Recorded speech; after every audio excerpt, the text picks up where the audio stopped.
Kumbiri dong ichawa wa me yorkom kama wabeke kerme po wiwu ngoma no tikate me department me yorkom me iwu bena tips manak ikit me gwako yorkom ma megi wat wajen merane wan wa waja inde miri chere inera maturte bort lo derne wan pe wati dakta tino mir neno Lanyut Pa Two Cukari makumedo kelo wiyo lo derne wajene Dano makaro million angwen ton na bichel to mwaka acel-acel kitu Cukari pat eni nama malamal tika wachini Two Cukari tyen yote yo madua dada machao kene kapia mari ini binyang ni kabe Two Cukari tie kabiano le mono ni signs and symptoms so ka inde neno la kodi signs and symptoms igi mira ni ange kabe Two Cukari tie ima i cher kalach tere-tere orwo pi nere kibena chao kene wachi kej kade nere tutwal ene weng nongo Lanyut ni kabe Two Cukari bumake.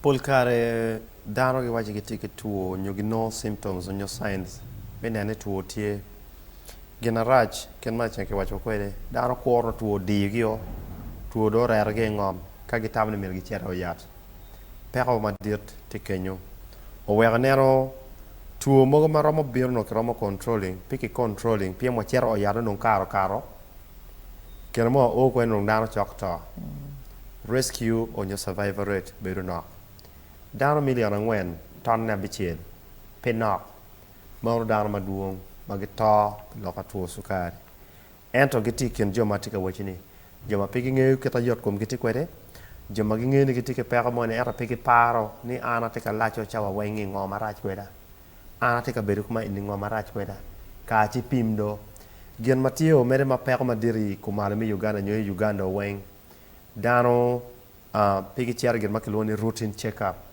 ni inge mwaka acel ki wajin inge duet mwaka acel mi chero yat kidek at least after every 4 quarter no ti due angwen no wan dek mwaka acel ki kwana pi due pa ari matini ento ema ngar moni romo bero mwaka ario adek no pongewa oyat tikini onyo beru kini Yes. Now that is where pero tika bili Ki beno dong dan tuo machal Two Cukari pula Dano chao kene ki rama chai ne on pian pobu deeping especially ka food jone umako ke Dano maduong gitika ko ki Two Cukari en Two Cukari be tuo marach ki jo kene be gobo tamane kache mar Cukari maduong chai ni chibino Two Cukari de na ko me gitika waje iwane Cukari in my onye chai ni automatically bedak pe kelo Cukari gena betul Two Cukari gena dong kelo Two Cukari ena yo bedo mocham makiloni carbohydrates ena yene bino e michele ibino e kwan onga igune ke chamo ikene mukana tie maduong ke chamo onga maduong chamo chele maduong e cher bedo ni bim lunch chamo e bedo ni bim o e bedo en tutwale wan madeti office e korda ga yer taxi dakang chamo dak sapa chamo dak kwono ni bim ki moranga neno cho kudiko imaro chaya ni bim do diene wachini carbohydrates is good because they're energy giving give me guvo but you need to use that energy kache indong peti yuki energy eno chero toro de kom in building up kuma en kado building up mano peti kangite which is not being used dong chero ngo storing de kumi eno chero dong loko dong chero dong Cukari mano dong ukaro remunio mano glucose to karem eno lakeng dong diabetes so do de na gite wachini ke nena ne chamo chile ki onga perach ento ti kere ke chamo chile ki onga nena wara dok gang lok mane bere indwe mbata kadhoya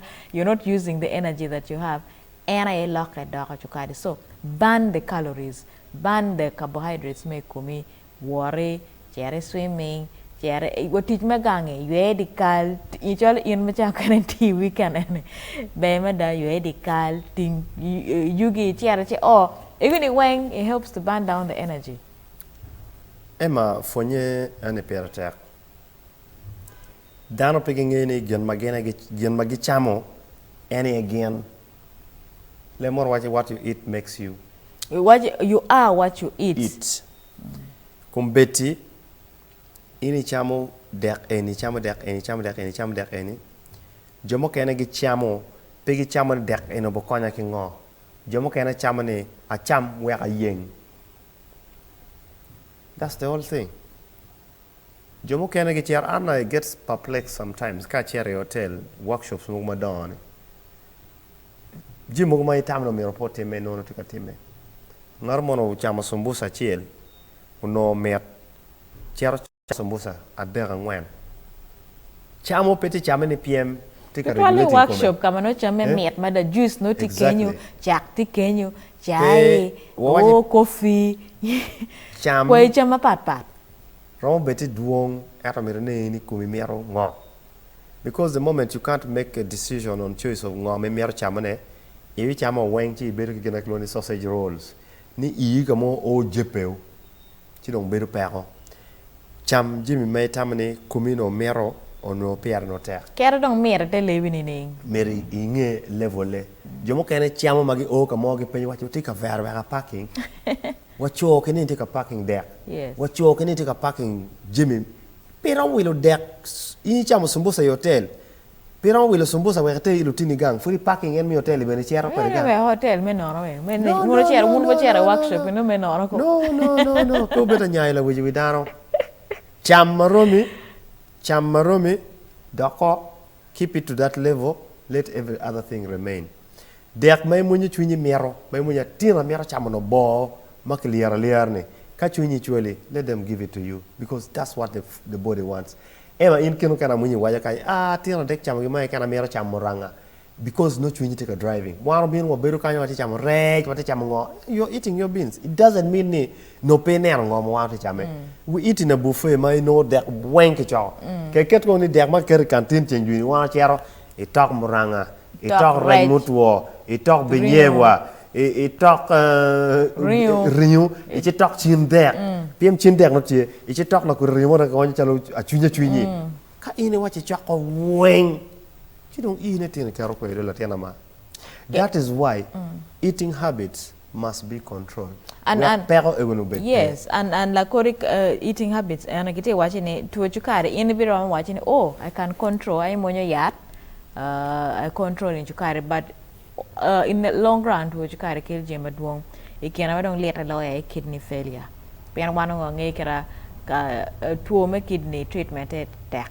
Don't or don't marriage no mere transplant. I process my transplant or so work oil ika why stage enemy kidney failure king on it to Cukari mere check. Regulating on my foodie in terms of gen me chamo, kit me chamo kere, portion a d me chamo. Doc better enemy, pebble conyo, downtown make a better need a lawyer. To think I better no kimari. No. Charity teach and is good for your health. Ngarmon beka watching him. Okay, no, it is so busy. Charapat, anybody so busy. You don't have time to exercise. The body, two will give you time to exercise. Two bukero and kume and paying. So make sure you find time, make care of your body to exercise. Kadon perama iti office so the whole day. You know, chara jogging. 30 minutes, even just 30 minutes, 1 hour of jogging is good for your body. Kama awaje dancing kama beri yeni ka ake ganga mi bini dogyo. I think it one min tiara mama bora pigama a war one oe dogyo. So doc cheni lokum exercise. How much exercise must one do? Ngo makid one exercise. That time exercise e tiara gym kama no chogi nyonyo mogoti yeni. Ket ma ema waje ne what is an exercise.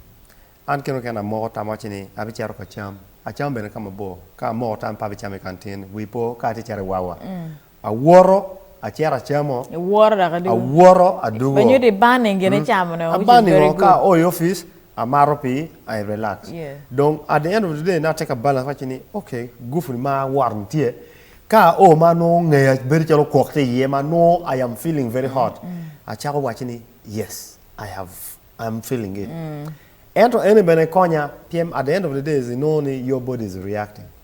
Kid me waji kwerni. Cham ki waji ni bene ki cham pe neno se chot. So mir pe cham I neno PM dek beru idol the enzymes poro. Actually waji mire I cham before chawario. After chario don pe cham kera ketika nekani PM dek eno bechera nena mere ini bim. Jomo kana bacha bor mi du wofu gi penyi dek. Ko fu punena tabu pinere. Vậy twal Lanyut Pa Two Cukari ma watika wachene kanye tuo ma chama wachama pat ai kelo tuo cukari